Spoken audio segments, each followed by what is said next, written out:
ಚಳಿಗಾಲದ ಅಧಿವೇಶನದ ಮೂರನೇ ದಿನದ ಕಲಾಪ ಆರಂಭವಾಗಿದೆ. ಇವತ್ತು ಸದನದಲ್ಲಿ ಬುರುಡೆ ಕೇಸ್ನ ವಿಚಾರ ಪ್ರಸ್ತಾಪ ಆಗುವಂತಹ ಸಾಧ್ಯತೆ ಇದೆ. ಪಿತೂರಿ, ಅದರ ಸಾಧಕ ಬಾಧಕ, ಎಲ್ಲ ವಿಚಾರಗಳ ಬಗ್ಗೆ ಪ್ರಸ್ತಾಪ ಮಾಡೋದಕ್ಕೆ ಬಿಜೆಪಿ ಸಿದ್ಧತೆ ಮಾಡಿಕೊಂಡಿದೆ. ಈ ಪ್ರಕರಣಕ್ಕೆ ಸಂಬಂಧಪಟ್ಟಂತೆ ಪಿತೂರಿ ಮಾಡಿದವರು ಯಾರು, ಪ್ರಕರಣದ ಬಗ್ಗೆ ಎಸ್ಐಟಿ ತನಿಖೆಗೆ ವಹಿಸಲಾಯಿತು. ಎಸ್ಐಟಿ ರಚನೆ ಮಾಡಿ ತನಿಖೆ ಕೂಡ ಮಾಡಲಾಯಿತು, ವರದಿ ಕೂಡ ಬಂದಾಯಿತು. ಈ ಪ್ರಕರಣದ ಸಾಧಕ ಬಾಧಕಗಳು ಏನು, ಈ ವಿಚಾರವನ್ನು ಪ್ರಸ್ತಾಪ ಮಾಡೋದಕ್ಕೆ ಬಿಜೆಪಿ ಸಿದ್ಧತೆ ಮಾಡಿಕೊಳ್ತಾ ಇದೆ. ಪಿತೂರಿ ಮಾಡಿದವರ ವಿರುದ್ಧ ಕಠಿಣ ಕ್ರಮಕ್ಕೆ ಆಗ್ರಹಿಸುವ ಸಾಧ್ಯತೆ ಇದೆ. ಇನ್ನು ಷಡ್ಯಂತ್ರದ ಬಗ್ಗೆ ವರದಿ ಕೊಟ್ಟಿದೆ ಎಸ್ಐಟಿ ಟೀಮ್. ಎಸ್ಐಟಿ ಟೀಮ್ ಕೂಡ ಈ ಬಗ್ಗೆ ತನಿಖೆ ಮಾಡಿದಾಗ ಈ ಪ್ರಕರಣದಲ್ಲಿ ಷಡ್ಯಂತ್ರ ಇದೆ ಅನ್ನುವಂತಹ ವಿಚಾರವನ್ನು ವರದಿಯಲ್ಲಿ ಬಹಿರಂಗಪಡಿಸಿತ್ತು. ಹೀಗಾಗಿ ವರದಿ ಕೊಟ್ಟಿದೆ ಎಸ್ಐಟಿ ಟೀಮ್. ಹಾಗಾದರೆ ಯಾರಪ್ಪ ಷಡ್ಯಂತ್ರ ಮಾಡಿದ್ದು ಅನ್ನುವಂತಹ ಪ್ರಶ್ನೆ ಇಲ್ಲಿ ಕಾಡ್ತಾ ಇದೆ. ಷಡ್ಯಂತ್ರ ಮಾಡಿದವರು ಯಾರು, ಯಾವ ಕಾರಣಕ್ಕಾಗಿ ಷಡ್ಯಂತ್ರ ಮಾಡಿದ್ರು, ಜೊತೆಗೆ ಈ ಷಡ್ಯಂತ್ರ ಮಾಡಿದವರ ವಿರುದ್ಧ ಕೈಗೊಂಡಿರುವಂತಹ ಕ್ರಮ ಏನು, ಈ ವಿಚಾರಗಳ ಬಗ್ಗೆ ಪ್ರಶ್ನೆ ಮಾಡೋದಕ್ಕೆ ಬಿಜೆಪಿ ಸಜ್ಜಾಗ್ತಾ ಇದೆ. ಇನ್ನು ಬಿಜೆಪಿ ನಾಯಕರು ಈ ಬಗ್ಗೆ ಪ್ರಸ್ತಾಪ ಮಾಡುವಂತಹ ಸಾಧ್ಯತೆ ಇದೆ ಇವತ್ತು ಸದನದಲ್ಲಿ. ಇದರ ಜೊತೆಗೆ ರಾಜ್ಯ ಸರ್ಕಾರ ಯಾವ ಕಾರಣಕ್ಕಾಗಿ ಈ ಷಡ್ಯಂತ್ರಕೋರರ ವಿರುದ್ಧ ಕ್ರಮ ಕೈಗೊಳ್ಳೋದಕ್ಕೆ ಹಿಂದೇಟು ಹಾಕ್ತಾ ಇದೆ, ಜೊತೆಗೆ ಈ ಪ್ರಕರಣದಲ್ಲಿ ಸರ್ಕಾರ ಈಗ ಮೌನವಾಗಿ ಇರೋದು ಯಾಕೆ ಅನ್ನುವಂತಹ ಪ್ರಶ್ನೆ ಕೂಡ ಇವತ್ತು ಸದನದಲ್ಲಿ ಎತ್ತುವಂತಹ ಸಾಧ್ಯತೆ ಇದೆ.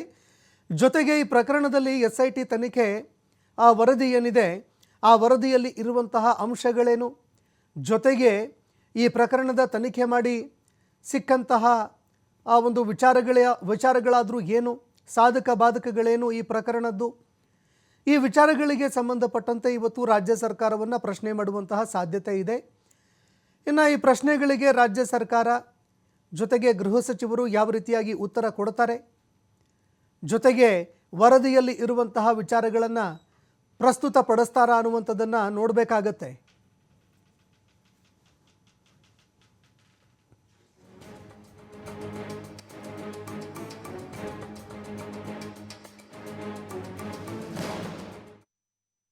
ತನಿಖೆ ಭಾಳ ಸುದೀರ್ಘವಾದಂಥ ಸಮಯವನ್ನು ತಗೊಂಡು ಅಂತಿಮವಾಗಿ ಕೋರ್ಟ್ಗೆ ಚಾರ್ಜ್ ಶೀಟನ್ನು ಕೂಡ ಸಲ್ಲಿಸಿದೆ. ಅದರಲ್ಲಿ 6 ಜನಗಳು ಅದರಲ್ಲಿ ಈ ಒಂದು ಷಡ್ಯಂತ್ರದಲ್ಲಿ ಭಾಗಿಯಾಗಿದ್ದಾರೆ ಮತ್ತು ಇದೊಂಥರ ಕುತಂತ್ರ, ಇದನ್ನು ವ್ಯವಸ್ಥಿತವಾಗಿ ಅಪಪ್ರಚಾರವನ್ನು ಮಾಡೋ ದೃಷ್ಟಿಯಿಂದ ಮಾಡಿದ್ದಾರೆ ಅಂತಕ್ಕಂಥದ್ದನ್ನು ಪೊಲೀಸ್ ಇಲಾಖೆ ತನಿಖೆಯಲ್ಲಿ ಹೊರಗಡೆ ಬಂದಿರತಕ್ಕಂಥದ್ದು. ಆದರೆ ಇದು ಕೇವಲ 6 ಜನಗಳ ಮಾತ್ರ ಅಲ್ಲ, ನೇರವಾಗಿರ್ತಕ್ಕಂಥವ್ರು 6 ಜನ. ಇದಕ್ಕೆ ಕುಮ್ಮ ಕೊಟ್ಟಿರ್ತಕ್ಕಂಥವ್ರನ್ನು ಇವರು ಇವತ್ತು ಇದರಲ್ಲಿ ಉಲ್ಲೇಖ ಮಾಡಿಲ್ಲ. ಯಾಕಂದರೆ ಅಧಿಕಾರಿಗಳಿಗೆ ಗೊತ್ತು, ದೆಹಲಿಯಲ್ಲಿ ಆ ಚಿನ್ನಯ್ಯನನ್ನು ಕರೆಸಿ ಅವನಿಗೆ ಯಾವ ರೀತಿಯಲ್ಲಿ ಇದನ್ನು ಷಡ್ಯಂತ್ರ ಮಾಡಬೇಕು ಅಂತ ಹೇಳ್ಕೊಟ್ಟಿರ್ತಕ್ಕಂಥವ್ರು ಬೇರೆಯವರು ಇದ್ದಾರೆ ಅಂತಕ್ಕಂಥದ್ದು ನಮಗಿರ್ತಕ್ಕಂಥ ಮಾಹಿತಿ. ಮತ್ತು ಯೂಟ್ಯೂಬರ್ಸ್ಗೆ ಪ್ರೇರೇಪಣೆಯನ್ನು ಕೊಟ್ಟು ಅವರಿಗೆ ಹಣಕಾಸಿನ ಸಹಾಯವನ್ನು ಮಾಡಿರ್ತಕ್ಕಂಥವ್ರು ಹಿನ್ನೆಲೆ ಇರ್ತಕ್ಕಂಥವ್ರನ್ನ ಈ ಚಾರ್ಜ್ ಶೀಟಲ್ಲಿ ಒಂದು ಹಾಕಿಲ್ಲ. ಅಪರಾಧವನ್ನು ಮಾಡಿರೋದಕ್ಕಿಂತಲೂ ಅಪರಾಧವನ್ನು ಮಾಡೋದಕ್ಕೆ ಪ್ರೇರೇಪಣೆ ಕೊಟ್ಟವರು ಕೂಡ ಅಷ್ಟೇ ಶಿಕ್ಷೆಗೆ ಗುರಿಯಾಗಬೇಕಾಗ್ತದೆ. ಸೊ ಅದರಿಂದ ಸದ್ಯಕ್ಕಂತೂ ಈಗ 6 ಜನಗಳ ಮೇಲೆ ಅವರು ಆರೋಪ ಪಟ್ಟಿಯನ್ನು ಸಲ್ಲಿಸಿದ್ದಾರೆ. ತಕ್ಷಣಕ್ಕಾದರೂ ಕೂಡ ಅವರನ್ನು ಈ ಒಂದು ಫಾಸ್ಟ್ ಟ್ರ್ಯಾಕ್ ಕೋರ್ಟಲ್ಲಿ ಹಾಕಿ ಅವ್ರಿಗೆ ಜೈಲು ಶಿಕ್ಷೆ ಆಗೋ ರೀತಿಯಲ್ಲಿ ಮಾಡಬೇಕು. ಇಲ್ಲಾಂದರೆ ಲಕ್ಷಾಂತರ. ಈಗ SITಯೇ ಹೇಳಿದೆ, ಇದು ಅವರ ಪ್ರಾಥಮಿಕ ವರದಿಯಲ್ಲಿ ಷಡ್ಯಂತ್ರ ನಡೆಸಿದ್ದಾರೆ ಅಂತ ಅವರೇ ಹೇಳಿದ್ದಾರೆ. ನಾನೀಗ SITಗೆ ಮತ್ತು ಸರ್ಕಾರಕ್ಕೆ ಆಗ್ರಹಿಸ್ತೇನೆ, ಷಡ್ಯಂತ್ರವನ್ನು ಯಾಕೆ ಮಾಡಿದ್ರು, ಅವರ ಉದ್ದೇಶ ಏನು, ದುರುದ್ದೇಶ ಏನು, ಇದು ಪತ್ತೆ ಆಗಬೇಕು. ಅನುಮಾನ ಇದೆ ಮತಾಂತರದ ಮಾಫಿಯಾ ಇದ್ರ ಹಿನ್ನೆಲೆಯಲ್ಲಿದೆ ಅಂತ. ಯಾವಾಗ ಧಾರ್ಮಿಕ ಶ್ರದ್ಧೆ ದುರ್ಬಲ ಆಗುತ್ತೆ ಆಗ ಮತಾಂತರದ ಬೆಳೆಯೋದು ಸುಲಭ ಆಗುತ್ತೆ. ಆ ಕಾರಣಕ್ಕೆ ಮತಾಂತರದ ಮಾಫಿಯಾ ತೆರೆಮರೆಯಲ್ಲಿ ಇದರ ಹಿನ್ನೆಲೆಯಲ್ಲಿ ಕೆಲಸ ಮಾಡಿದೆ ಅಂತಕ್ಕಂಥ ಅನುಮಾನ ಇದೆ. ಇನ್ನೊಂದು ಅನುಮಾನ ಇದೆ, ನಿಯೋ ಕಮ್ಯುನಿಸ್ಟ್ ಮೆದುಳು. ಅಂದರೆ ಈಗ ಅವರು ಕ್ಲಾಸ್ ಸ್ಟ್ರಗಲಲ್ಲಿ ಸಕ್ಸಸ್ ಕಾಣದೇ ಇದ್ದಾಗ ಅವರೇನು ಮಾಡಿದ್ರು, ಕಲ್ಚರಲ್ ಮಾರ್ಕಿಸಮ್ ಮೂಲಕ ಸಣ್ಣ ಸಣ್ಣ ವಿಷಯದಲ್ಲೂ ಒಡೆದಾಡ್ತಕ್ಕಂಥ, ಪರಸ್ಪರ ಎತ್ಕಟ್ತಕ್ಕಂಥ ಒಂದು ಮೆದುಳು ಕೆಲಸ ಮಾಡ್ತಾ ಇದೆ. ಅವರು ಕೂಡ ಇದಕ್ಕೆ ಗೊಬ್ಬರ ನೀರು ಹಾಕಿದ್ದಾರೆ ಅಂತಕ್ಕಂಥ ಮಾತನ್ನು ಹೇಳ್ತಾ ಇದ್ದಾರೆ. ಇನ್ನು ನೆರೆಯ ರಾಜ್ಯ ತಮಿಳುನಾಡಿನ ಒಬ್ಬ ಸಂಸದ ಇವರಿಗೆ ಎಲ್ಲ ರೀತಿಯ ಸಹಕಾರ ಕೊಟ್ಟಿದ್ದಾನೆ ಅಂತಕ್ಕಂಥ ಆರೋಪವೂ ಕೂಡ ಕೇಳಿಬರ್ತಾ ಇದೆ. ಇದೆಲ್ಲವನ್ನು ಆಧರಿಸಿ ಸಮಗ್ರ ತನಿಖೆ ಆಗಬೇಕು ಅಂತ ಆಗ್ರಹಿಸ್ತೇನೆ. ಯಾರೇ ಇದ್ದರೂ ಅದು ಕೇವಲ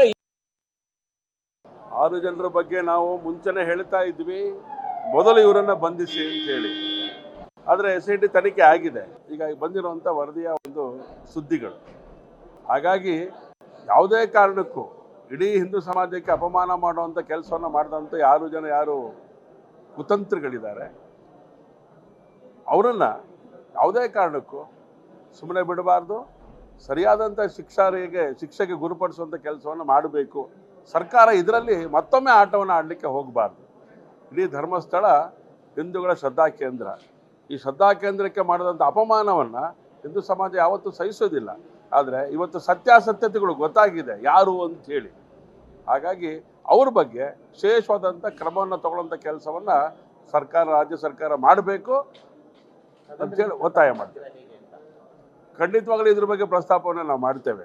ಸದನದ ಒಳಗೆ ಮತ್ತು ಸದನದ ಹೊರಗೆ ಇದರ ಒಟ್ಟು ಸಂಗತಿಗಳನ್ನು ಇಟ್ಕೊಂಡು ಮತ್ತೆ ನಾಗರಿಕರ ಮುಂದೆ ನಾವು ಹೋಗ್ತೇವೆ. ಧರ್ಮಕ್ಕೆ ಮಾಡಿದಂಥ ಅಪಮಾನವನ್ನು ಹಿಂದೂ ಧರ್ಮದ ಯಾವುದೇ ವ್ಯಕ್ತಿಗಳು ಸಹಿಸಕ್ಕೆ ಸಾಧ್ಯ ಇಲ್ಲ ಅನ್ನೋ ಸಂಗತಿ ಈ ಸಂದರ್ಭದಲ್ಲಿ ಹೇಳಿಕ್ಕಿಲ್ಲ. 6 ಜನರ ಬಗ್ಗೆ ನಾವು ಮುಂಚೆನೇ ಹೇಳ್ತಾ ಇದ್ವಿ, ಮೊದಲು ಇವರನ್ನು ಬಂಧಿಸಿ ಅಂತ ಹೇಳಿ. ಇನ್ನು ಬಿಜೆಪಿ ನಾಯಕರ ಮಾತುಗಳನ್ನು ಕೇಳಿಸ್ಕೊಳ್ತಾ ಇದ್ರಿ.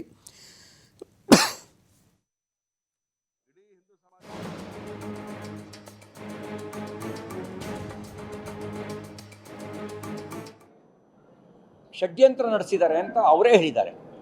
ನಾನೀಗ SITಗೆ ಮತ್ತು ಸರ್ಕಾರಕ್ಕೆ ಆಗ್ರಹಿಸ್ತೇನೆ, ಷಡ್ಯಂತ್ರವನ್ನು ಯಾಕೆ ಮಾಡಿದ್ರು, ಅವರ ಉದ್ದೇಶ ಏನು, ದುರುದ್ದೇಶ ಏನು, ಇದು ಪತ್ತೆ ಆಗಬೇಕು. ಅನುಮಾನ ಇದೆ ಮತಾಂತರದ ಮಾಫಿಯಾ ಇದ್ರ ಹಿನ್ನೆಲೆಯಲ್ಲಿದೆ ಅಂತ. ಯಾವಾಗ ಧಾರ್ಮಿಕ ಶ್ರದ್ಧೆ ದುರ್ಬಲ ಆಗುತ್ತೆ ಆಗ ಮತಾಂತರದ ಬೆಳೆಯೋದು ಸುಲಭ ಆಗುತ್ತೆ. ಆ ಕಾರಣಕ್ಕೆ ಮತಾಂತರದ ಮಾಫಿಯಾ ತೆರೆಮರೆಯಲ್ಲಿ ಇದರ ಹಿನ್ನೆಲೆಯಲ್ಲಿ ಕೆಲಸ ಮಾಡಿದೆ ಅಂತಕ್ಕಂಥ ಅನುಮಾನ ಇದೆ. ಇನ್ನೊಂದು ಅನುಮಾನ ಇದೆ, ನಿಯೋ ಕಮ್ಯುನಿಸ್ಟ್ ಮೆದುಳು. ಅಂದರೆ ಈಗ ಅವರು ಕ್ಲಾಸ್ ಸ್ಟ್ರಗಲಲ್ಲಿ ಸಕ್ಸಸ್ ಕಾಣದೇ ಇದ್ದಾಗ ಅವರೇನು ಮಾಡಿದ್ರು, ಕಲ್ಚರಲ್ ಮಾರ್ಕಿಸಮ್ ಮೂಲಕ ಸಣ್ಣ ಸಣ್ಣ ವಿಷಯದಲ್ಲೂ ಒಡೆದಾಡ್ತಕ್ಕಂಥ, ಪರಸ್ಪರ ಎತ್ಕಟ್ತಕ್ಕಂಥ ಒಂದು ಮೆದುಳು ಕೆಲಸ ಮಾಡ್ತಾ ಇದೆ. ಅವರು ಕೂಡ ಇದಕ್ಕೆ ಗೊಬ್ಬರ ನೀರು ಹಾಕಿದ್ದಾರೆ ಅಂತಕ್ಕಂಥ ಮಾತನ್ನು ಹೇಳ್ತಾ ಇದ್ದಾರೆ. ಇನ್ನು ನೆರೆಯ ರಾಜ್ಯ ತಮಿಳುನಾಡಿನ ಒಬ್ಬ ಸಂಸದ ಇವರಿಗೆ ಎಲ್ಲ ರೀತಿಯ ಸಹಕಾರ ಕೊಟ್ಟಿದ್ದಾನೆ ಅಂತಕ್ಕಂಥ ಆರೋಪವೂ ಕೂಡ ಕೇಳಿಬರ್ತಾ ಇದೆ. ಇದೆಲ್ಲವನ್ನು ಆಧರಿಸಿ ಸಮಗ್ರ ತನಿಖೆ ಆಗಬೇಕು ಅಂತ ಆಗ್ರಹಿಸ್ತೇನೆ. ಯಾರೇ ಇದ್ದರೂ ಅದು ಕೇವಲ ಇಂಡಿವಿಜುವಲ್ ಇನ್ಸಿಡೆಂಟ್ ಆಗಿ